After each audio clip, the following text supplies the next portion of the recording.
Despite the challenges faced by the aviation industry in the past year, the sector has proved its resilience to weather shocks as airlines manage to stay in business globally and locally. In Nigeria, the persistent scarcity of Jet A1, which has finally hit, some say like 1,000 naira a litre, marked course air travels to experience flight delays, abrupt flight cancellations, as well as hiking airfares, a development that has taken up to 30% of operating costs of domestic operators.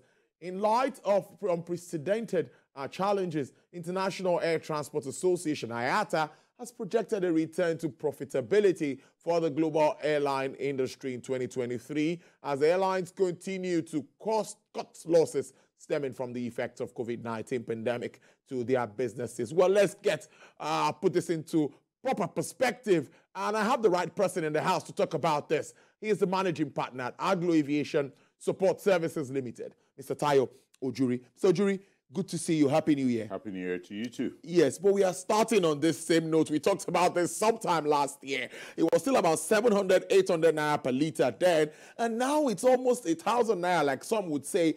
But particularly, what's happening with regards to this scarcity, and how is it affecting movement? We see cancellations. We see a lot of developments in the airport space.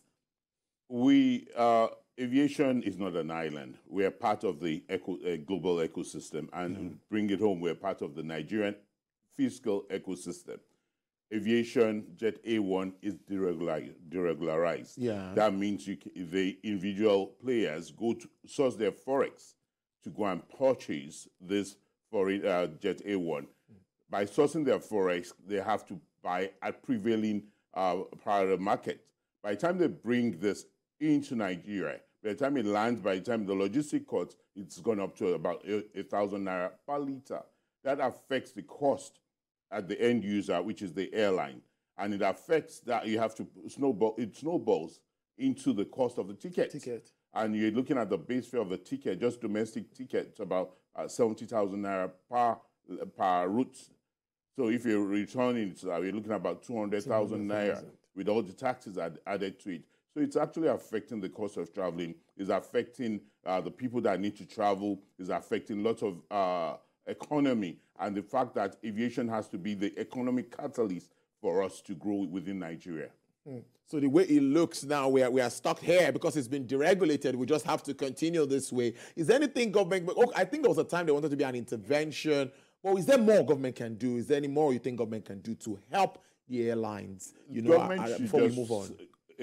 I am more of like government should not have business in running any business. So what government should do is just provide an enabling environment.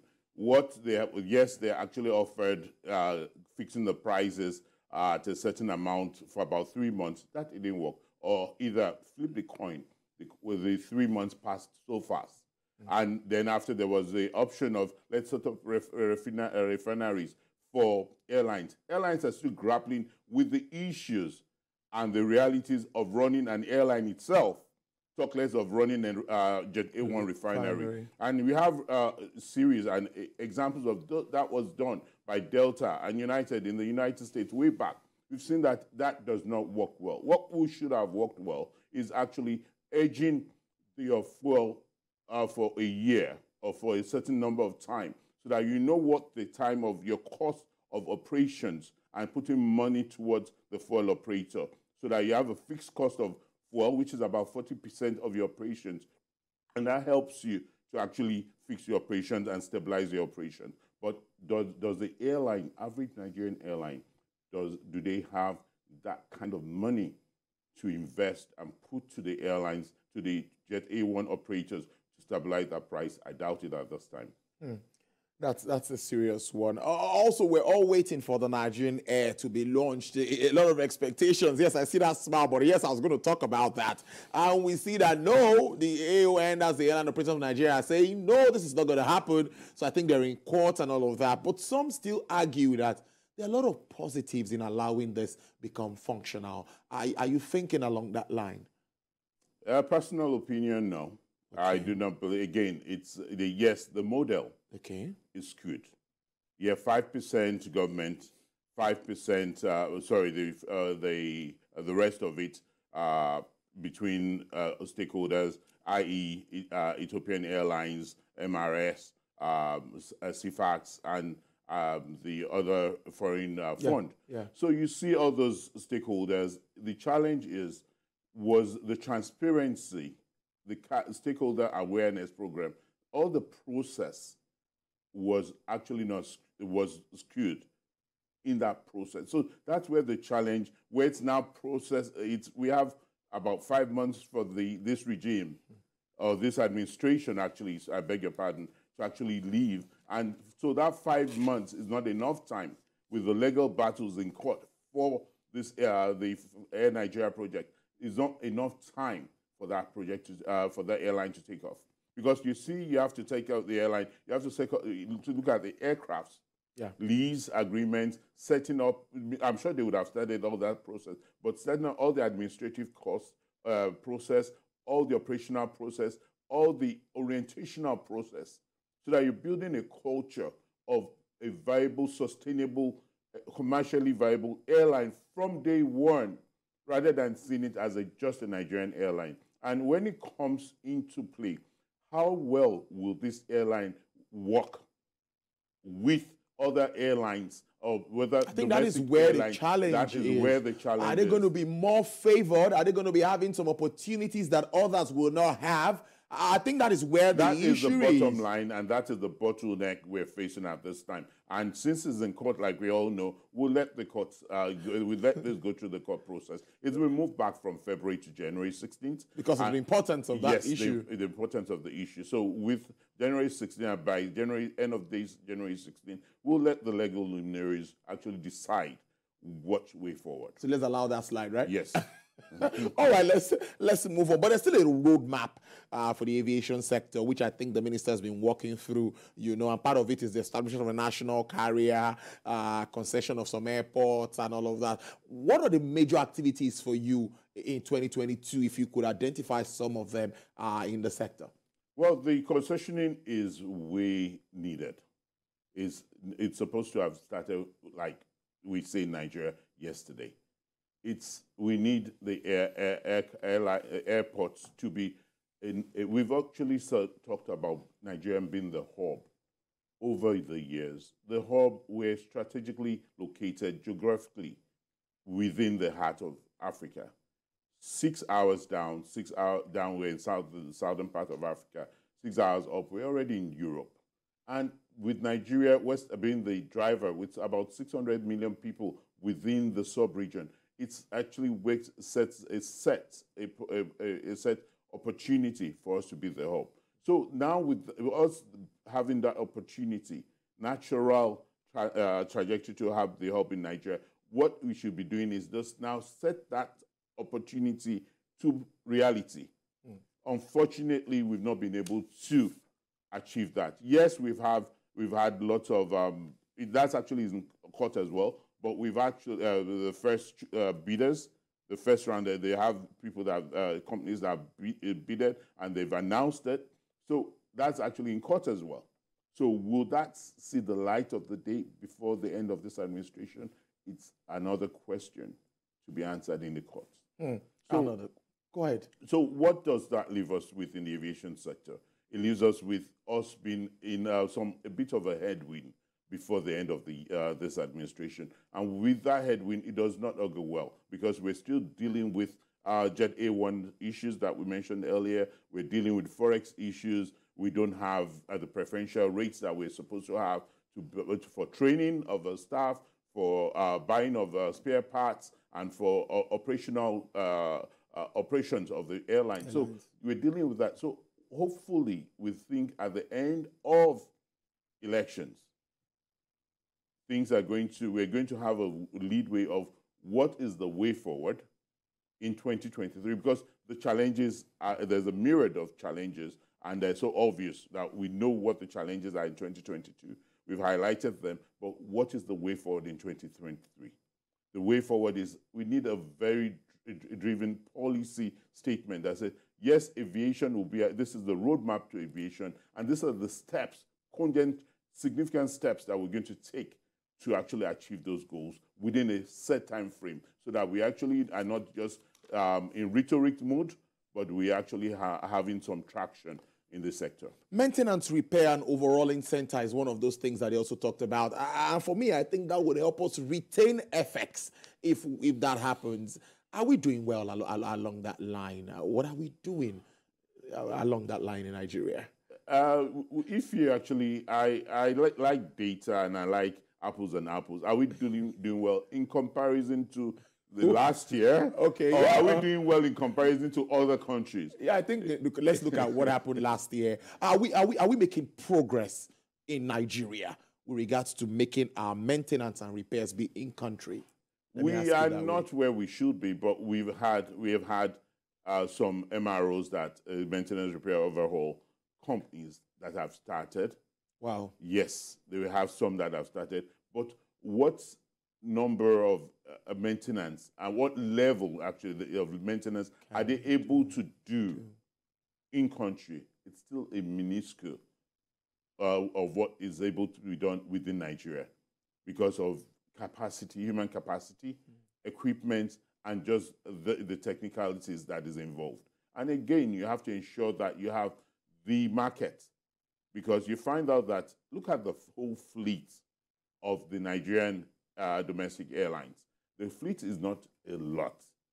For you to set up a Boeing partner, you can set up a Boeing partnership or an Airbus partnership, but by the time you set it up, how many you want to have a consistent fixture of maintenance throughout the year, not just within Nigeria, but within West Africa. So I think that's not where we used to be. It ought to be, but it's better than where it was in years past. Support services and all of that, with all of these challenges, have you been able to cope? How's the business been like? The support services, the challenge, the handling, the ground handling, the catering services, everybody has gone through the challenge of foreign exchange. Foreign exchange is a major driver within the aviation sector. You find out that the international airlines, who are the major customers, are reluctant to pay. And sometimes they are even reluctant to pay in Forex, because we have to understand, you did mention IATA as looking at a very double-digit growth and positive outlook to aviation in Africa. Yeah. Yes, it is. However, we are still dealing with $550 million that is stuck within Nigeria alone. 1 billion across the world of IATA foreign airlines funds across the world. What does that signify for them? We've seen that happen, and that's one of the reasons that Emirates actually stopped operations within Nigeria. Yes. So will other airlines, how are they dealing with that challenge? Is being able to, yes, central bank offered them funds. And when it was a fund burner with so much noise on the news, they gave them funds about $240-something million or $264 million thereabout. And thereafter, it quieted down. Then it moved over to $550 million now at the end of, by December 7th, end of last year. So we dealing with that kind of issue now puts the airlines, even those support services, so providing support to these airlines in a very precarious position, because they're unable to pay as a when due. And some of them are actually nickel and diming on the service they want to pay for. And now, some experts also argue that government must limit operations of foreign airlines. Now, I'm going back to, it's relating to the Nigerian Air thing, but not directly. They said that will create a level playing ground and opportunities for local airlines. But do you think our local airlines have that capacity to take charge? They do. And when I say they do, we did mention at some point where we actually looked at the point of what should government do? That was the question you posed. Yes. And the answer to that question was, yes, enabling environment. If you actually, we have the telcos now. Yes, there are major foreign investments into the telco, even the JVs, joint ventures in the oil and gas companies. Yes, we don't have the capacity and the ability to have a fleet of aircrafts, like 100, I'm talking about 50 aircrafts, 100 aircrafts per one operator. We don't have that yet. maybe all or even within Nigeria now. So what should be done is just to have the government have an enabling environment. The policies, the corporate governance structure within the airlines should be enforced. That will draw them should draw them to a point that it will be attractive for foreign investment and foreign partnership to actually come and partner and actually drive the Nigerian aviation sector. We're looking at what's playing out in Mexico at the moment, and that's where you're alluding to. At the moment, Mexico is opening what we call the cabotage, whereby at the moment they're actually saying foreign airlines will give you the opportunity to set up as a domestic airline and operate. Wow. That's the cabotage or the free freedom right. With that right, would it work? How would it open? Because we cannot paint the whole airline and all the countries. Yes, we want to keep our sovereignty. Yes, we want to keep our